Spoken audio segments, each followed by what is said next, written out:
राम राम मित्रों, आप सभी को मेरा नमस्कार। मित्रों, पिछले सेशन में हम लोगों ने स्टेट्स ऑफ इंडिया में पढ़ा था और वहाँ पे मैंने आप लोगों को बताया था कि इस समय एट प्रेजेंट हमारे इंडिया में टोटल 28 स्टेट्स है और 8 यूनियन टेरिटरी है। तो इसके बारे में तो हम लोगों ने पढ़ लिया था और आइए आज हम लोग इस 8 यूनियन टेरिटरीज के बारे में पढ़ेंगे। इस 8 यूनियन टेरिटरीज के बारे में पढ़ेंगे, इनका कैपिटल कहाँ है, इनका एस्टेब्लिशमेंट कौन से ईयर में हुआ था और थोड़ी बहुत इंपॉर्टेंट पॉइंट्स भी मैं बता दूंगा जो कि एग्ज़ाम में डायरेक्ट पूछे जाते हैं। उनके गवर्नर के भी नाम मैं आखिरी में आप लोगों को बता दूंगा। तो आइए मित्रों, पहले 8 यूनियन टेरिटरीज को हम लोग ईयर वाइज याद करने का प्रयास करेंगे, यानी कि कब कब इनकी एस्टेब्लिशमेंट हुई। तो मित्रों, 1 नवंबर 1956 को 3 यूटी का फॉर्मेशन हुआ और उन 3 यूटी के नाम है अंडमान निकोबार, दिल्ली, लक्षद्वीप। याद रखना, 1 नवंबर 1956 को 3 यूटी का फॉर्मेशन हुआ और 3 यूटी का नाम है अंडमान निकोबार, दिल्ली, लक्षद्वीप।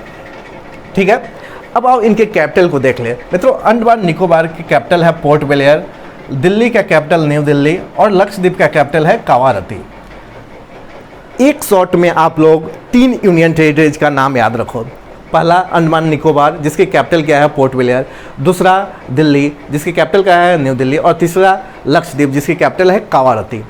अब मित्रों, 1 नवंबर 1956 के बाद 6 वर्ष के बाद, यानी कि यहाँ से 1956 में 6 करोगे तो 1962 और दूसरा 10 वर्ष के बाद यानी 6 वर्ष के बाद पुडुचेरी बना और ठीक उसके 4 वर्ष के बाद चंडीगढ़ बना। तो इन दोनों को ऐसे याद रखना, यानी कि 1 नवंबर 1956 को 3 यूनियन टेरिटरीज बना और 1 नवंबर 1956 के 6 साल बाद यानी 1962 में एक और यूटी बना और जिसका नाम था पुडुचेरी। ठीक है, और पुडुचेरी की कैपिटल है पुडुचेरी। अब 1962 के बाद 4 साल के बाद यानी 1966 और शुरू से देखा जाए स्टार्टिंग से 1 नवंबर 1956 के बाद 1 नवंबर फिर 1966 में एक और यूटी का फॉर्मेशन हुआ और उसका नाम है चंडीगढ़ और इसका कैपिटल भी है चंडीगढ़। तो मित्रों, यहाँ तक हम लोगों ने 5 यूटी का नाम याद कर लिया। कौन? 1 नवंबर 1956 को बने 3 यूटी को याद कर लिया जिसका नाम है Andaman Nicobar, capital port Blair, दूसरा दिल्ली जिसका कैपिटल न्यू दिल्ली और तीसरा लक्षद्वीप जिसका कैपिटल कावारती। और ये तीनों 1 नवंबर 1956 को बने थे और उसके बाद 1956 के 6 वर्ष के बाद पुडुचेरी बना जिसका कैपिटल भी है पुडुचेरी। और फिर 1956 के 10 साल बाद यानी कि 1966 में एक और यूटी का फॉर्मेशन होता है और उसका नाम है चंडीगढ़ जिसकी कैपिटल भी चंडीगढ़ है। अब मित्रों, अब काफ़ी समय के बाद अब यहाँ पे हम लोग 2019 में प्रवेश करते हैं। तो 2019 में भी 2 यूटी का निर्माण किया गया और एक स्टेट को बाइफरकेट करके, वो स्टेट कौन सा था? जम्मू एंड कश्मीर। तो जम्मू एंड कश्मीर को बाइफरकेट करके 2 यूटी बनाया गया। एक जम्मू एंड कश्मीर जिसकी कैपिटल श्रीनगर है और यहाँ पे 2 कैपिटल है, यानी कि ठंड के लिए अलग कैपिटल और गर्मियों के लिए अलग कैपिटल।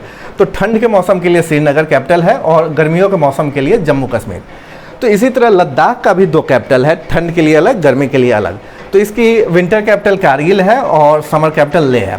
अब मित्रों, आखिरी दादर एंड नागर हवेली एंड दमन दीव। मित्रों, Dadar and Nagar Haveli and Daman and Diu 2 अलग अलग यूटी हुआ करता था, लेकिन 26 जनवरी 2020 को 26 जनवरी 2020 को दादर एंड नागर हवेली एंड दमन दीव को मर्ज करके एक ही यूटी बना दिया गया और उनका नाम एक ही साथ कर दिया गया, Dadar and Nagar Haveli and Daman and Diu, और जिसकी कैपिटल है दमन। तो मित्रों, ये बात आप लोग याद रख लेना। अब मित्रों, मैं कुछ इंपॉर्टेंट पॉइंट आप लोगों को बताना चाहूँगा।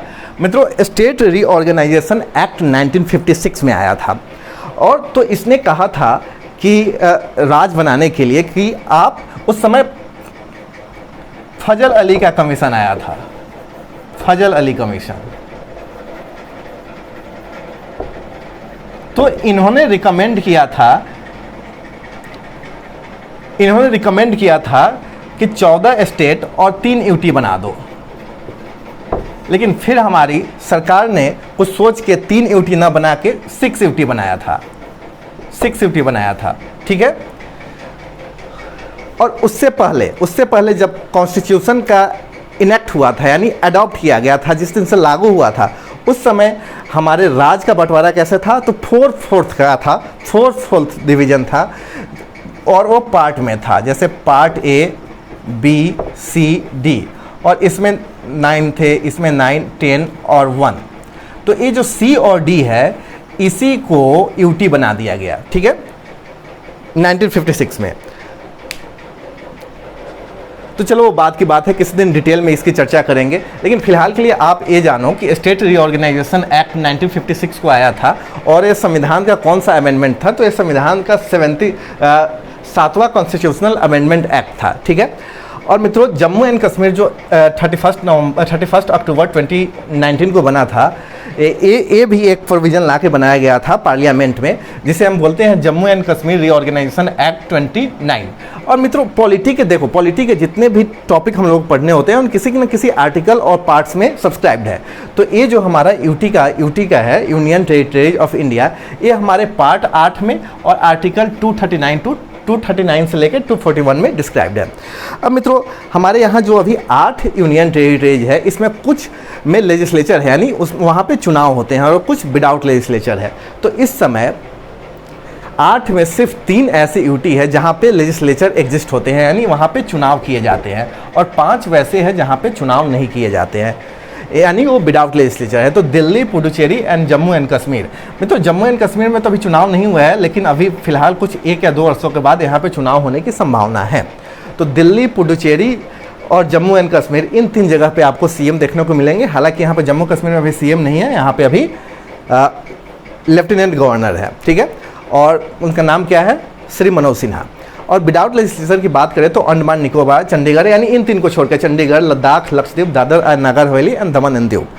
मित्रों, अब यूटी होता है, अब स्टेट को एडमिनिस्ट्रेट करने के लिए सीएम होते हैं, उसी तरह यूटी को एडमिनिस्ट्रेट करने के लिए, यानी वहाँ पे शासन चलाने के लिए एडमिनिस्ट्रेटर होते हैं।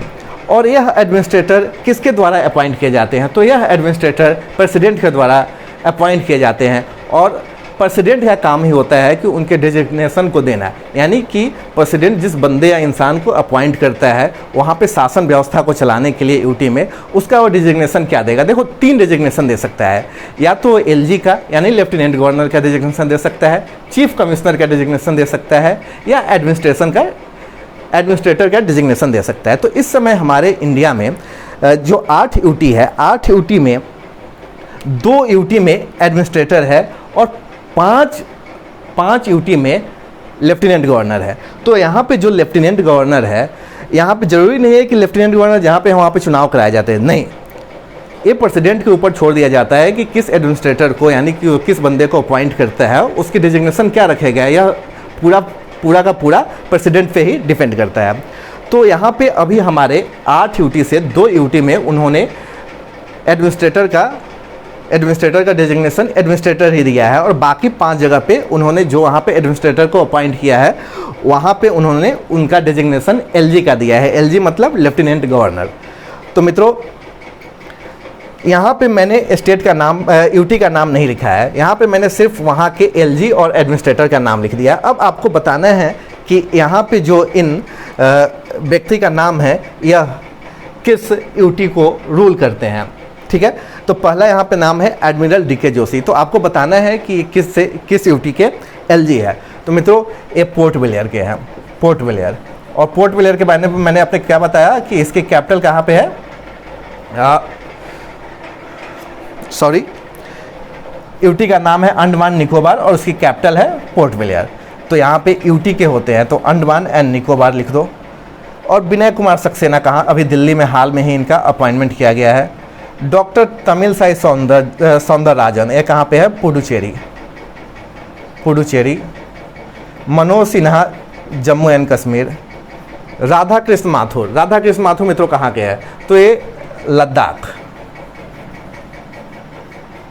तो इन 5 जगह पे एलजी होते हैं, और इन 2 जगह पे क्या होते हैं, इन 2 जगह पे एडमिनिस्ट्रेटर होते हैं। तो मित्रों बताओ, प्रफुल्ल पटेल और बनवारी लाल पुरोहित कौन से यूटी के एडमिनिस्ट्रेटर है, आपको ये बात बताना है, ठीक है।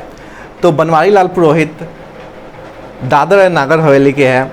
और प्रफुल्ल पटेल कहाँ के हैं मित्रों?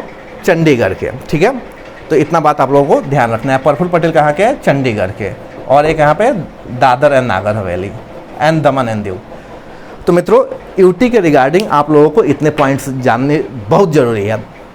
और यहाँ भी एनटीपीसी का एग्ज़ाम होने जा रहा है, तो आप लोग कम से कम यूटी के लेफ्टिनेंट गवर्नर या एडमिनिस्ट्रेटर के नाम अवश्य याद कर लेंगे। तो मित्रों, मिलते हैं फिर कल एक नए सेशन में। जय हिंद, जय भारत।